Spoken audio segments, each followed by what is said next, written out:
Madam Speaker, the President of the United States. House Sergeant at Arms announcing the President has arrived.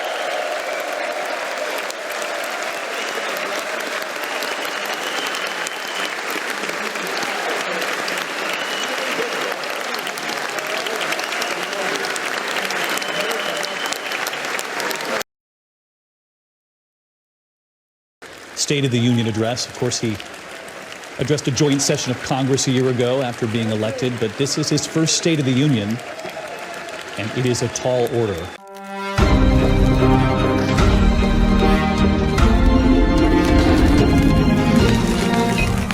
Hey, what's up, everybody? Jasper Gonzo here. Another What's Next. Happy Wednesday. Well, with everything going on, last night marked history. Yes, boys and girls. Joe Dementia had his first State of the Clownshow speech, State of the Onion speech, State of the Union speech last night. And, oh yes, kids, it was a fun one. This is going to be a long form video. Don't know how long, maybe about 10 to 15 minutes to try to get everything in its context.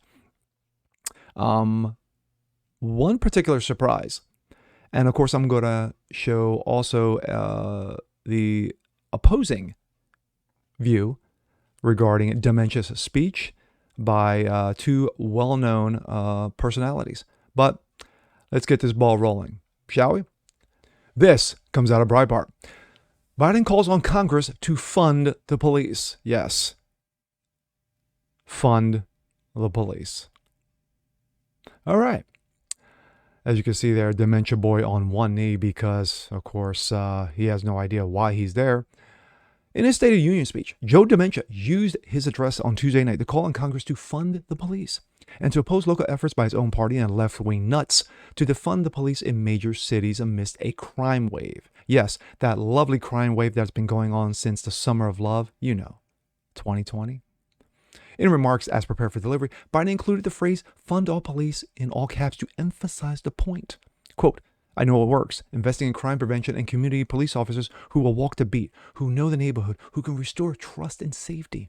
So let's not abandon our streets or choose between safety and equal justice. Let's come together to protect our communities, restore trust, hold law enforcement accountable. Yes, those dirty, nasty cops. That's why the Justice Department required body cameras, ban chokeholds, and restrict no-knock warrants for its officers. And that's why the American Rescue Plan, straight face, Jazz, straight face, provided $350 billion in that cities, states, and communities can use to hire more police and invest in proven strategies like community violence interruption, trusted messengers, breaking the cycle of violence and trauma, and giving young people hope. Yes. Keep hope alive. We should all agree the answer is not to defund the police. The answer is to fund the police, all caps, with the resources and training they need to protect our communities. I ask Democrats and Republicans alike, pass my budget and keep our neighborhoods safe. During the height of the Black Lives Movement, Biden agreed with proposals to redirect police funding and blame police for violence throughout the country. His campaign would later claim he opposed to fund the police. Yes, because when your ass is being held to the fire, yeah, of course you go to backpedal. Democratic Party mayors across the country cut funding the police, including Los Angeles, where Mayor Eric Garcetti, an early Biden ally, cut $150 million, about 10% of the budget, from the police. The Biden administration has consistently repeated a debunked claim that it was Republicans who opposed funding the police. In his speech Wednesday, Biden also focused on gun control as it means to, quote, end gun violence, which of course he blamed for crime. Let's not blame the thugs and black on black crime that goes on in our urban communities.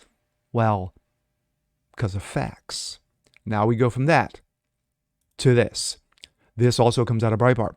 A pound of Ukrainian people, 10 brain freezes that in Joe Biden's speech, classic. President Joe Dementia stumbled through his State of the Onion speech on Tuesday, flubbing several lines from his prepared text and ad-libbing lines that did not make sense. Shocker. Here's a top 10 list. Coming in no particular order. Number 1. Biden mistakenly says Iranian people instead of Ukrainian people. Putin may circle Kiev with tanks, but he will never gain the hearts and souls of the Iranian people, he said in his speech. According to the prepared text, he was supposed to say hearts and souls of the Ukrainian people. Number 2. Biden refers to a pound of Ukrainian people. Biden referred to a pound of Ukrainian people, prepared text, and said proud. Later, he tried to say Ukrainians were fighting for pound with every inch of energy. Number 3, Biden struggles over his demand to end the term Rust Belt. Biden labored through what would have been an easy line promoting Midwestern manufacturing, borrowed a phrase coined by Senator Sherrod Brown. Quote, it's time to see what used to be called the Rust Belt become the home of a significant resurgence in manufacturing. Wow. Number 4, Biden calls for investigating the police instead of investing. The president made a passionate case for investigating crime prevention and community police, but according to his prepared text, he was supposed to say investing. Yes. A faux pas? I don't think so. Quote, I know it works. Investigating crime prevention and community policing, cops who walk the beat, he said. Number 5, Biden stumbles over his claim you cannot build a wall to keep out the corona.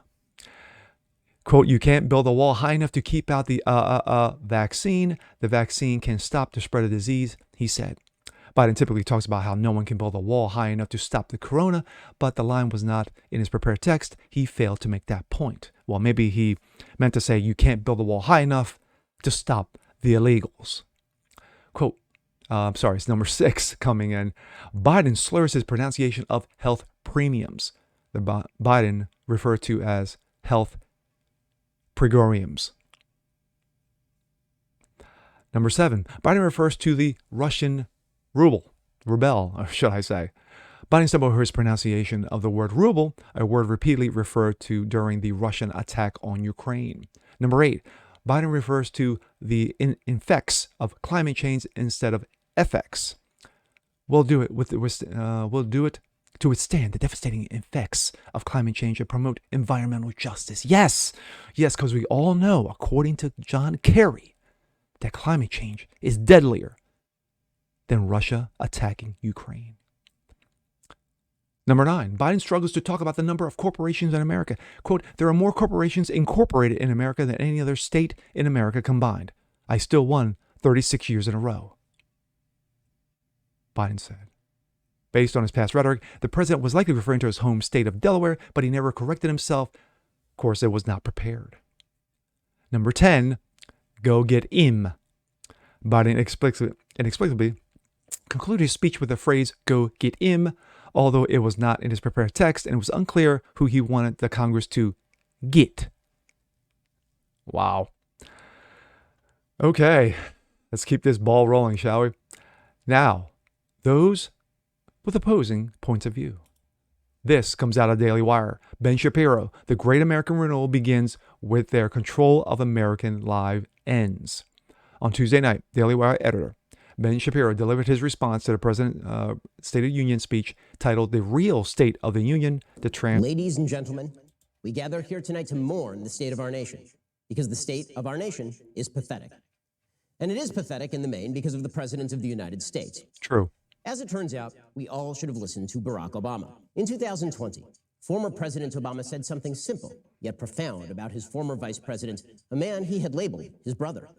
He said, don't underestimate Joe's ability to F things up. Bingo. Barack Obama was right. Facts. Joe Biden came into the office on the wings of eagles. He was handed a working vaccine and a distribution plan for that vaccine. He was handed an economy that had been placed into an artificial coma in order to prevent the spread of COVID, but that was about to rebound to record growth rates. He was handed a stable foreign policy, and he had been blessed with the unending bounty of sycophantic media coverage welcoming him into the Oval Office with an approval rating of nearly 56%. What did he do with these advantages?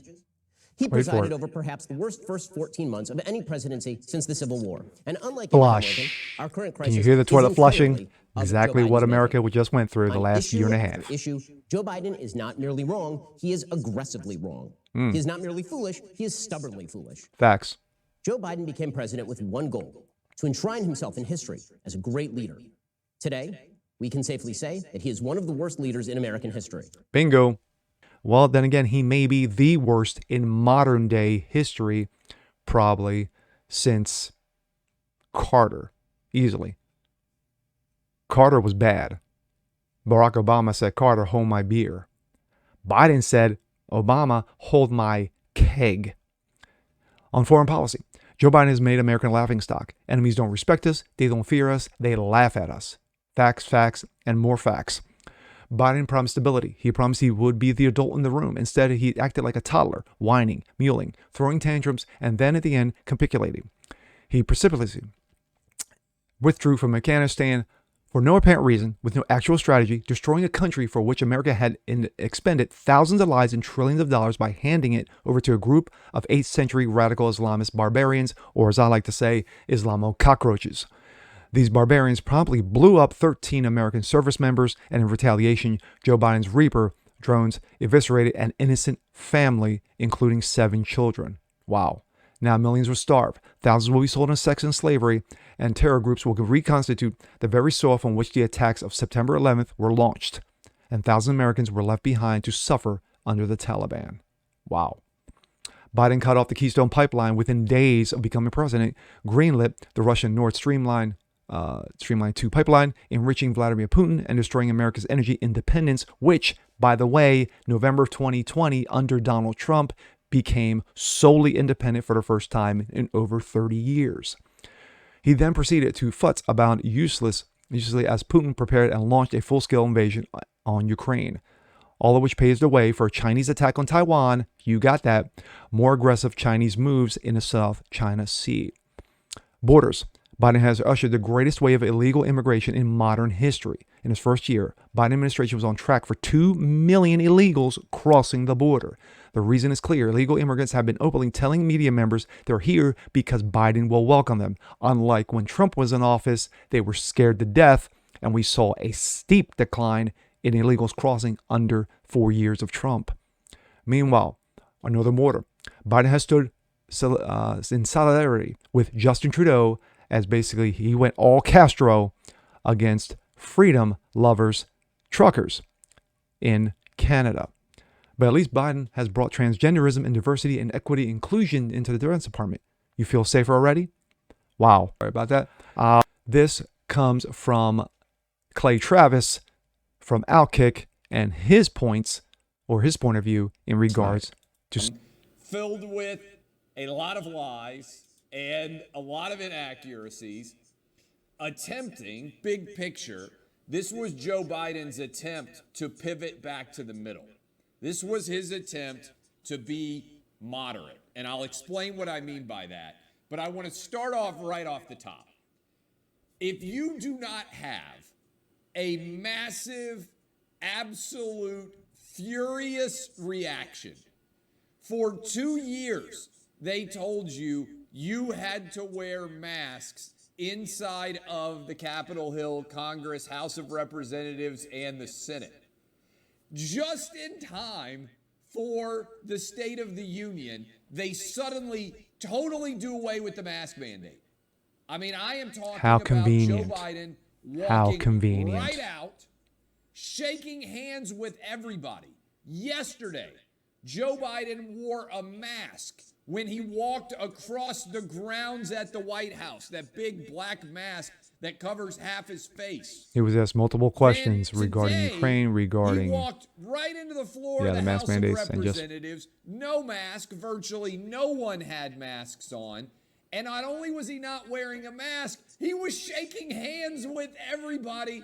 Of course, come on. Come on, Clay. Of course he was. Right from that moment, if you didn't think to yourself, my God, this entire administration is full of complete shit. And I apologize for cursing, but I have to. In the case of one day, suddenly not only were masks no longer required, but you could walk down the aisle as a nearly 80-year-old man and shake hands with everybody as you walk down the aisle. Not just not wearing masks, but shaking hands. My thoughts. After watching excerpts of the speech this morning, I did not watch it live last night only because I just got done eating and I wanted to hold my food in. But watching excerpts, outside of telling Congress to fund the police, his speech was full of gaffes, buffoonery, clownish comments, talk about misinformation, talk about disinformation, and inaccuracies.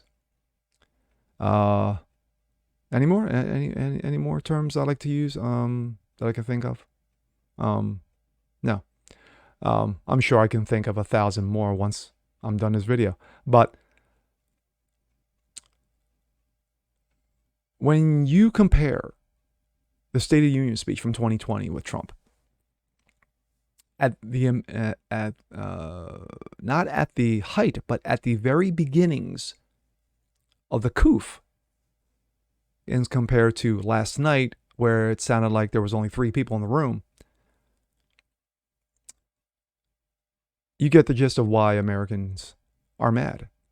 You look at the last 2 years, as Clay said, last 2 years. You look at what Ben said over the past year. But of course, the situation in Ukraine, which the majority of his speech last night, made it very clear that this was a perfect opportunity to push everything that happened over the last 2 years into the background, onto the back burner. Basically, try to memory hole everything. 2 million people, 2 million illegals crossing the borders. Masks mandates, vask mandates, turning the Justice Department and our military into a bunch of soy boy pussies. You have generals in Congress running around saying, I like to know about white rage. Him chirping off about that. The canceling of the Keystone Pipeline, 25,000 jobs flushed. Our energy independence flushed. Climate change being more of a world ender than what's going on with Russia and Ukraine. These stupid, ignorant things that have gone on the last 2 years were suddenly pushed away. And Ukraine and Russia became the main focus. That's how Dementia Boy sees his way out. That's how he sees his way out. If I can get something good out of this situation, everything over the last 2 years, Americans will forget. Oh no. Only if it were that easy, Joe. Only if that were easy. Guess what? Come November, there is going to be a change. And a change is coming, whether you like it or not. Your poll numbers are at the lowest in a first year sitting president than any president in modern day history. Worse than Carter, worse than Obama, and yes, worse than Donald Trump. But like I said, a change is coming. A wave is coming. And whether you like it or not, Joe, there's nothing that you or lay down Kamala Harris, that clown, can do about it. And with that being said, I'm Jasper Gonzo. This is What's Next. Want to see more just like this? Please leave a comment below. Like it, share it, subscribe to it. And we'll catch you guys next time. Peace.